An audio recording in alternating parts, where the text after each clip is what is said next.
Kemudian selanjutnya, mengapa masalah penelitian itu penting? Ya, mengapa ini penting ya untuk Anda nyatakan? Jadi, ketika Anda sudah menyatakan topik di paragraf awal, maka paragraf selanjutnya Anda harus menjabarkan masalah penelitian. Kenapa?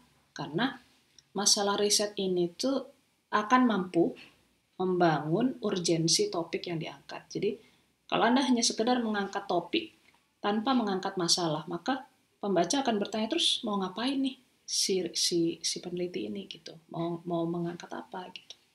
Kemudian yang kedua, dia penting karena membantu untuk membangun ketertarikan pembaca. Jadi dari masalah yang Anda nyatakan itu diharapkan pembaca tertarik gitu. Misalkan tentang zakat tadi, oh ini yang mau diangkat ternyata ketidakmerataan distribusi zakat. Oh iya ya, menarik juga ya, gimana nih cara nelitinya nih gitu misalkan. Nah, jadi itu membangun ketertarikan. Kemudian yang ketiga, memusatkan perhatian pembaca. Jadi ketika Anda di paragraf selanjutnya membangun tentang masalah riset, maka secara tidak langsung fokus pembaca sudah terpusat gitu. Mau kemana nih arah risetnya gitu. Jadi it's a must ya, harus.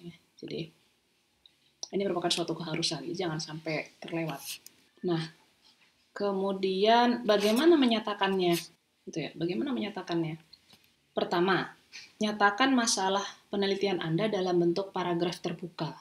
Paragraf terbuka itu biasanya kalimat-kalimatnya memuat kalimat yang istilahnya mengajak pembaca berpikir gitu. Nih gimana nih si fakta ini bagaimana kira-kira gitu. Jadi bisa dalam bentuk pertanyaan juga, tapi tetap dalam bentuk paragraf. Kemudian dia harus memuat identifikasi isu. Jadi masalah yang Anda angkat itu berbasis riset atau praktis.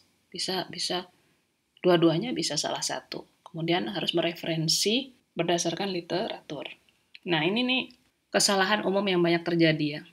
Jangan sekali-kali mendefinisikan masalah berdasarkan solusi. Ya, jadi maksudnya gimana, Bu? Maksudnya Anda tuh sebenarnya sudah punya solusinya, gitu, entah dari mana datangnya. Kemudian Anda merumuskannya berdasarkan solusi itu. Nah, itu namanya tidak berlangsung secara alami ya. Jadi sedapat mungkin memang riset ini Anda bangun dari nol. Dari nol artinya memang dari literatur yang ada terciptalah masalah yang seperti ini. Nah, untuk menemukan solusinya tentunya Anda harus meneliti gitu. Bukan Anda ada solusi kemudian Anda baru rumuskan masalahnya begitu. Itu kesalahan yang sering terjadi. Nah, yang harus kalian perhatikan adalah bahwa masalah penelitian itu berbeda dengan bagian-bagian lainnya di proposal Anda gitu ya. Jadi untuk dapat menuliskan masalah penelitian dengan baik, Anda tentu harus mampu membedakan ya antara masalah penelitian dengan bagian lain yang harus Anda tulis gitu. Jadi masalah penelitian itu adalah masalah yang hendak Anda tangani gitu ya, yang hendak Anda angkat di dalam riset Anda atau isu-isu spesifik atau isu-isu khusus yang menjadi pokok pembahasan Anda. Nah, bedanya sama topik penelitian itu adalah materi atau cakupan luas yang dibahas dalam penelitian Anda gitu. Ya, kemudian tujuan penelitian itu maksud utama, mengapa Anda melakukan itu gitu. Maksudnya apa? Gitu. Tujuannya apa? Kemudian pertanyaan penelitian itu hal-hal yang ingin Anda jawab atau Anda tangani dalam penelitian Anda. Gitu. Jadi tolong bisa membedakan antara masalah penelitian dengan tiga item lain ini. Karena tiga item lain ini juga kan kalian harus tuliskan juga. Ini topik di awal, kemudian masalah gitu kan. Kemudian nanti di akhir ada tujuan. Kemudian nanti setelah pendahuluan beres, biasanya di bawahnya akan ada pernyataan mengenai pertanyaan penelitian. Nah, jadi keempat komponen ini adalah sesuatu yang terkait, tapi mereka harus dibedakan gitu loh. Cara menyatakannya. Baik, kita lanjutkan. Menjustifikasi urgensi dari masalah riset Anda. Gitu ya. Bagaimana Bu cara menjustifikasinya? Ada 3 pilihan. Jadi Anda bisa menjustifikasi berdasarkan apa yang telah ditemukan peneliti lain bahwa masalah ini penting untuk diteliti menurut si A, B, C, D. Atau Anda bisa menjustifikasi berdasarkan pengalaman pribadi Anda atau teman sejawat di lingkungan sekitar. Kemudian Anda juga bisa menjustifikasi berdasarkan apa yang telah dialami oleh pihak lain. Tidak mesti di dekat Anda, bisa di wilayah lain, bisa di negara lain mungkin, gitu. Nah, jika Anda adalah peneliti yang baru belajar atau ingin belajar untuk menulis suatu proposal riset, maka kita harus memiliki kemampuan untuk mengidentifikasi masalah penelitian. Yang dimaksudkan di sini adalah masalah penelitian yang ada di dalam karya ilmiah peneliti lain. Karena untuk dapat menyusun sebuah riset yang baik, maka kita harus banyak-banyak membaca buku dan juga banyak-banyak membaca artikel ilmiah yang ditulis orang lain berdasarkan riset yang mereka lakukan. Bagaimana mengidentifikasi masalah penelitian? Biasanya yang dapat Anda lakukan adalah membaca paragraf-paragraf awal pada suatu proposal atau laporan riset atau makalah ilmiah, gitu ya. Nah, di dalam paragraf-paragraf awalnya biasanya akan memuat hal-hal berikut, yaitu isu apa yang dibahas, kemudian kontroversi apa yang muncul sehingga riset atau studi ini diperlukan, kemudian kekhawatiran apa yang sedang dibahas di balik penelitian laporan riset yang Anda baca, kemudian adakah kalimat seperti masalah yang ingin ditangani dalam riset ini adalah bla bla bla bla misalkan. Jika ada komponen-komponen ini, ya isu, kemudian kontroversi, kemudian keresahan atau kekhawatiran peneliti yang sedang dibahas, kemudian ada statement seperti ini tadi, maka sangat besar kemungkinan masalah penelitian di laporan riset itu adalah hal tersebut, begitu. Jadi, ketajaman Anda dalam menganalisa masalah penelitian di dalam karya ilmiah seseorang itu bisa dilakukan dengan mengidentifikasi paragraf-paragraf awal dan mengidentifikasi komponen-komponen ini di paragraf tersebut, gitu. Nah, selanjutnya, jika misalkan Anda sudah punya suatu masalah penelitian yang ingin Anda tangani, maka yang perlu dipikirkan selanjutnya adalah bagaimana memutuskan apakah masalah penelitian Anda layak untuk Anda teliti. Nah, ini problem yang umum sekali terjadi ya. Jadi, biasanya mahasiswa punya ide, karena memang mahasiswa penuh kreativitas biasanya, mereka akan memunculkan masalah-masalah yang mereka tahu ya di sekeliling mereka, tapi pertanyaan kritisnya adalah apakah masalah itu layak diteliti? Nah, bagaimana memutuskannya? Nah, ada beberapa poin. Yang pertama, dapatkah Anda menelitinya? Gitu. Maksudnya apa? Maksudnya apakah Anda punya akses pada tempat penelitian Anda? Kemudian yang kedua, apakah Anda punya waktu, sumber daya, dan keterampilan untuk melakukan riset tersebut. Jika dua hal ini Anda tidak bisa menjangkaunya, maka kemungkinan besar meskipun masalah itu bagus atau menarik, maka kecil kemungkinan Anda dapat meneliti masalah tersebut.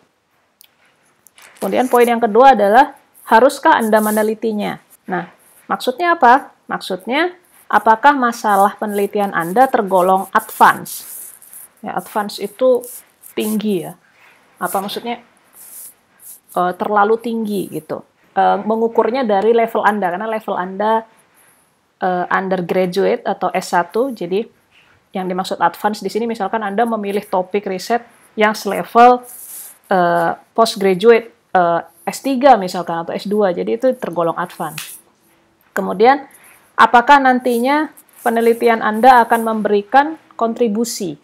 Meskipun bagus, seolah-olah bagus masalah penelitiannya, tapi ternyata kontribusinya belum terlalu nyata, maka sepertinya Anda tidak harus meneliti hal tersebut gitu.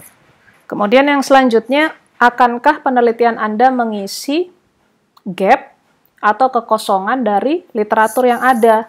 Nah, ini sudah dibahas mengenai gap dan kekosongan ini sudah dibahas di slide sebelumnya ya. Jadi letak masalah kita biasanya adalah di gap. Jadi sudah dilakukan riset A, B, C, D, kemudian Anda analisis ternyata masih ada gap atau kekosongan di sini, gitu. Sehingga Anda meneliti E, F, G, H misalkan. Seperti itu. Nah, apakah penelitian Anda seperti itu atau tidak? Kemudian yang selanjutnya, akankah penelitian Anda melakukan sesuatu yang sama dengan penelitian sebelumnya, tapi dengan partisipan dan lokasi yang berbeda? Gitu. Jadi apa yang dilakukan sama, hanya saja subjek atau objeknya serta lokasinya berbeda. Apakah penelitian Anda memperluas cakupan riset yang pernah ada atau membahas kembali topik yang sama namun diperdalam?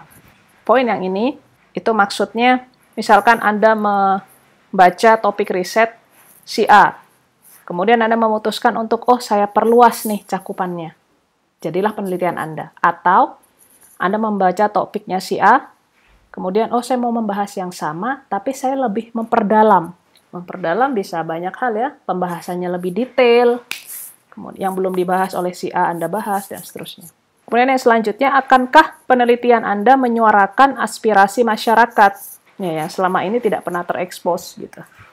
Dan yang selanjutnya, akankah hasil penelitian Anda menginformasikan suatu aktivitas yang praktikal. Praktikal itu biasanya Anda langsung melakukan riset, Anda langsung terjun ke masyarakat. Jadi tidak diam di lab, tidak diam di laboratorium, ya, menganalisis data, tapi Anda juga terjun ke lapangan. Itu lebih praktikal. Ya. Nah, pertanyaan-pertanyaan tadi itu harus Anda tanyakan ke diri Anda sendiri dulu, sebelum Anda menentukan, oke, saya pakai masalah penelitian ini, begitu. Kalau banyak dari poin ini tidak terpenuhi, maka Anda harus berpikir ulang, gitu. Apakah saya akan tetap bertahan pada masalah penelitian ini, ataukah saya mencoba mencari masalah penelitian lain yang lebih logis, yang memenuhi kriteria ini. Nah, hal lainnya adalah bagaimana kita mengidentifikasi gap atau kekosongan atau kurangnya bukti, karena gap ini penting untuk memastikan posisi riset kita ada di mana. Nah, bagaimana mengidentifikasi gap? Itu ada beberapa poin, yaitu Anda harus tanyakan ke diri Anda sendiri, apa yang masih perlu Anda ketahui, gitu ya, dari sekian paper atau sekian makalah yang Anda baca, apalagi yang belum ada di situ dan ingin Anda ketahui, atau perlu Anda ketahui. Kemudian, apalagi yang perlu Anda explore, atau Anda cari lagi gitu untuk meningkatkan kualitas riset yang sudah pernah Anda baca. Kalau Anda bisa mengidentifikasi itu, maka itulah gap yang Anda temukan dan itulah potensi masalah penelitian yang bisa Anda angkat. Gitu. Makanya penting sekali bagi seorang researcher untuk mengacu pada riset-riset terdahulu, karena dari situlah kadang-kadang ide itu muncul dan wawasan Anda bertambah, gitu. Tidak tiba-tiba masalah penelitian itu muncul dan Anda tanpa baca apa-apa, Anda seolah-olah tutup mata, langsung Anda lakukan riset. Nah, itu biasanya nanti akan berakibat pada kurang kuatnya argumentasi ilmiah di dalam riset Anda atau proposal Anda. Nah, kemudian yang selanjutnya, bagaimana kita mengidentifikasi audiens. Ini saya kira paling mudah, ya, karena kalau topik Anda sudah jelas, kemudian masalah penelitian Anda sudah jelas, gap Anda sudah jelas, kemudian rumusan masalah Anda juga sudah jelas, maka saya yakin Anda mampu mengidentifikasi audiens. Maksud audiens itu siapa, Bu? Ya, bergantung pada arah topik dan masalah riset yang Anda angkat. Bisa peneliti lain, bisa juga praktisi.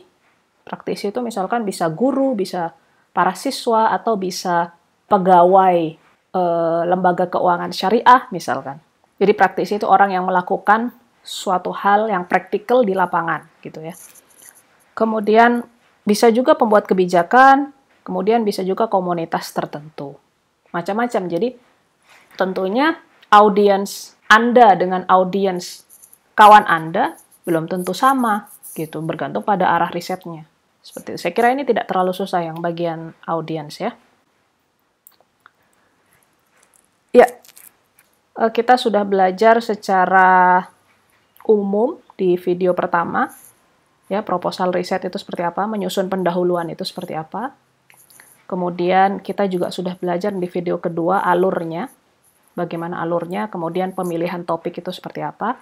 Kemudian yang ketiga ini kita belajar pemilihan masalah seperti apa, gap itu apa, kemudian layak atau tidak masalah ini diteliti, kemudian audiensnya bagaimana. Gitu ya. Nah, di video selanjutnya kita akan bicarakan contohnya. Baik, saya kira cukup sekian dulu. Sampai jumpa di video selanjutnya. Semoga bermanfaat. Assalamualaikum warahmatullahi wabarakatuh.